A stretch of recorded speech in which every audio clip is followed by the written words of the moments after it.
இன்னைக்கு நாம game changer movie review தாங்க பார்க்க போறோம். ஃபர்ஸ்ட்ல பாசிட்டிவ் இல்ல ஜென்யூன் ஒப்பீனியன் நான் சொல்லிடுறேங்க. ராம் சரண் ஆக்டிங் ஓகே டீசெண்டா இருக்கு. எஸ்.ஜே. சூர்யா ஆக்டிங் டீசெண்டா இருக்கு. இது ரெண்டு தவிர அங்கங்க வர இந்தியன் டூ கார்ட்டூன் சீன்ஸும் நல்லா இருக்கு. இது தவிர ஜரகண்டி சாங்கா அந்த சாங்கா எனக்கு பெருசா எதுவும் இம்ப்ரெஸ் ஆகலைங்க. ஹீரோனை பார்க்கும்போது அவ்வளோ ஒன்றும் இதாகல. அந்த ஹீரோனி கேரக்டர் அவ்வளோ ரோல் பேசுற மாதிரி இல்ல. ஹீரோ நான் ஏதோ நினைச்சுன்னு போனேன். அவரது வந்துட்டு போலீஸ் கெட்டப் ஒரு ரெண்டு சீனுக்கு வச்சுட்டு சும்மா போலீஸ் என்ன வார்த்தையில சொல்றாங்க. கலெக்டர் தான் பண்றாங்க.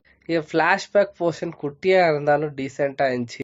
பட் ரொம்ப ஜவ்வா போட்டு செகண்ட் ஹாஃப்ல எல்லாம் இழுத்துட்டாங்க. கலெக்டரால் என்ன முடியும், ஒரு சீன் ரெண்டு சீன் வச்சிருந்தா பரவாயில்ல. அது கிளைமேக்ஸ் சீன்ல எனக்கே தோணுச்சு, ஏன்னா ஓட்டிங் நடக்கிற இடத்துல போலீஸ் இருப்பாங்கோ, போலீஸ போக சொல்லிட்டாரு இவரு. மீடியா இருக்காதா, ஒரு கேமரா இருக்காதா, விஜய் சூர்யா பாட்டுக்கு எல்லாம் ஒடிச்சுனுக்கிறான். இது எப்படி அரசாங்க அதிகாரி யாரும் கேட்க மாட்டாங்களா அப்படின்ற 1008 கேள்வி உள்ள ஓடி நிக்குது. கிளைமேக்ஸ் சீனை பார்க்கும்போது உங்களுக்கு ஓடிச்சுன்னா சொல்லுங்க. ஃபர்ஸ்ட் சீன்ல இருந்து லாஸ்ட் சீன் வரைக்கும் நிறைய கன்ஃபியூஷன்.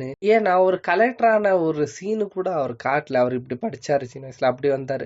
ஏன்னா இப்போ அஞ்சலி கிட்ட குழந்தை இருந்துச்சு.